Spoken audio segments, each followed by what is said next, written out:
There are some mysteries in this world that science can never explain.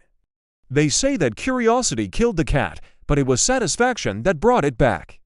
And today, we're going to bring you a story that will make you feel all warm and fuzzy inside, so let's get started. In a little town nestled between rolling hills and a sparkling lake lived a toy maker. His name was Thomas, and he had a heart as big as his workshop. Every Christmas, Thomas would donate a handcrafted wooden toy to the town's annual raffle, an event eagerly anticipated by both children and adults alike. This year was no different. He spent weeks on his donation, pouring all his love and skill into crafting a magnificent rocking horse.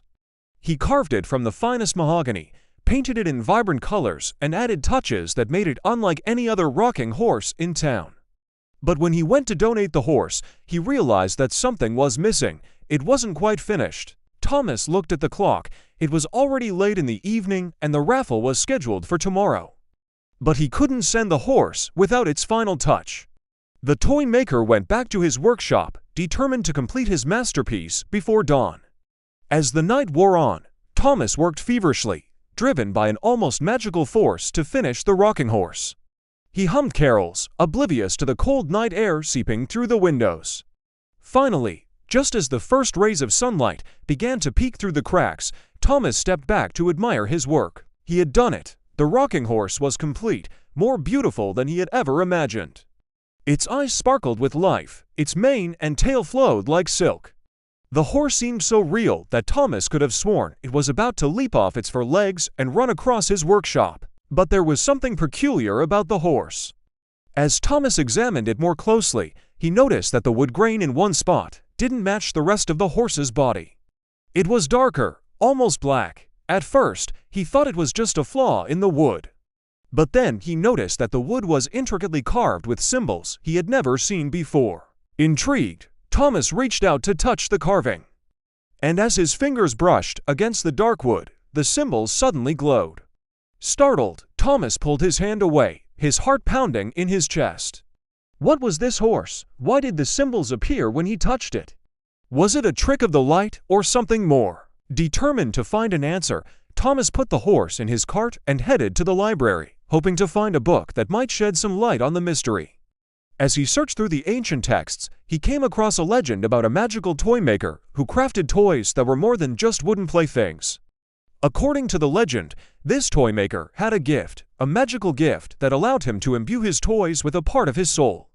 When a child played with one of these toys, they didn't just play with a wooden horse or a teddy bear. They played with a piece of the toy maker's heart. Could this be true? Could Thomas's rocking horse be more than just a beautifully crafted piece of furniture? As he continued reading, he found a hidden message in the book, a secret only visible under UV light. The message revealed the existence of a hidden compartment inside the rocking horse. With renewed determination, Thomas raced home, eager to discover what secrets his rocking horse held.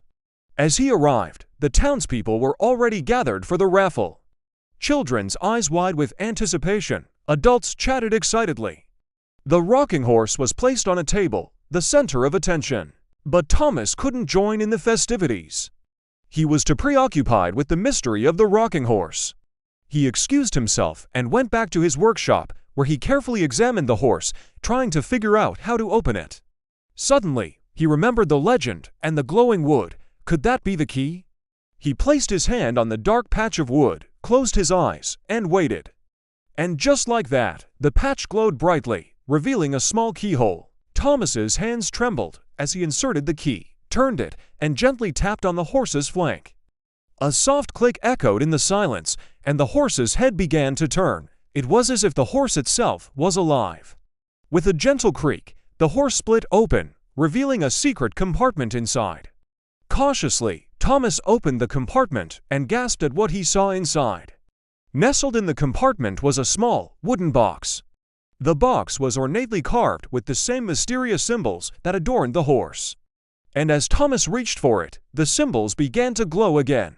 But it wasn't just the symbols. The entire compartment seemed to be glowing, bathing the wooden box in an ethereal light. As he opened the box, he saw that it was filled with tools. These weren't ordinary tools. They were intricate and beautifully crafted, unlike any tools Thomas had ever seen before. And then he noticed something else. Each tool seemed to be connected to the rocking horse in some way. The hammer was shaped like the horse's hoof. The saw was as long as the horse's neck. The chisel had the same pattern as the horse's bridle. It was as if the tools were an extension of the rocking horse itself. Suddenly, Thomas understood. These weren't just tools. They were the tools of the trade, the very tools used by the legendary toy maker who had the gift of imbuing his toys with a piece of his soul. And now Thomas had inherited those tools, becoming the new keeper of the legacy.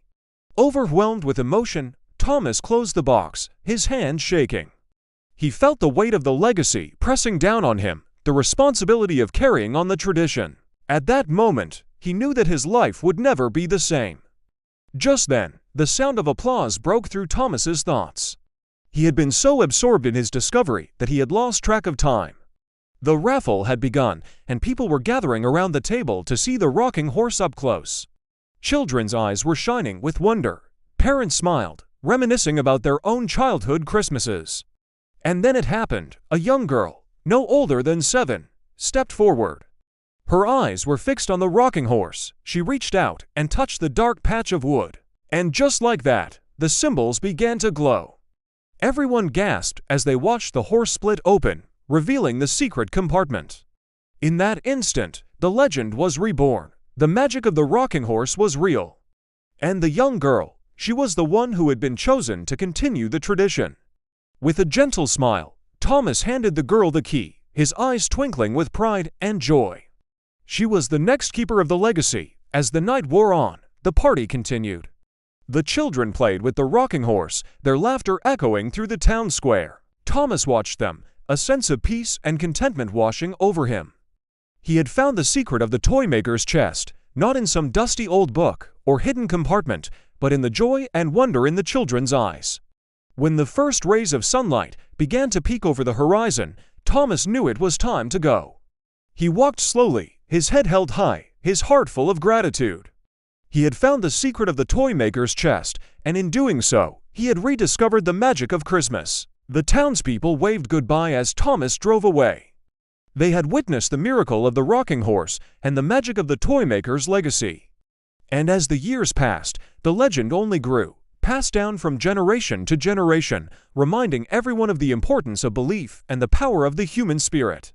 One Christmas Eve, many years later, a young boy stood gazing at the star atop the Christmas tree. He was no older than 7, just like the girl who had received the rocking horse all those years ago. And as he looked at the tree, he saw it, the rocking horse, now slightly faded but still beautiful, hanging from the highest branch. He had heard the stories about the rocking horse, about the magic it held, and the legacy it represented.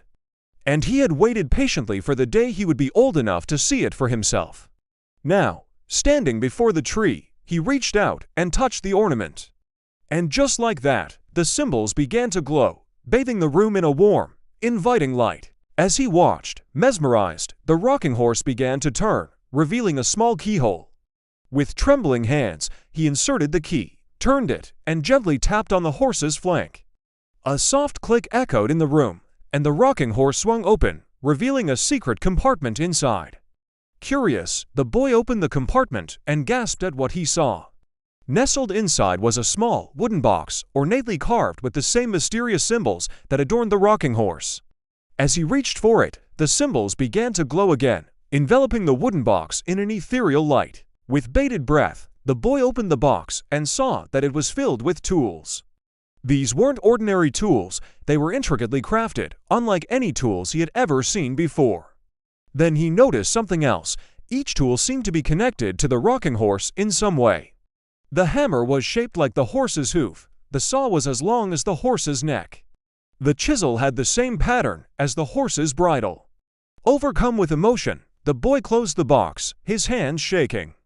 He felt the weight of the legacy pressing down on him, the responsibility of carrying on the tradition. Just then, a warm voice broke through his thoughts. "Are you enjoying the Christmas party, son?" The boy turned and saw his father standing there, a gentle smile on his face. I want to show you something, Dad," the boy said, his voice filled with wonder and excitement. He led his father to the tree, his eyes shining with the magic of discovery. And as they stood there together, Watching the rocking horse swing gently in the soft glow of the tree lights, they knew that the legend would live on, carried on by the next generation, reminding them of the true meaning of Christmas and the enduring power of belief.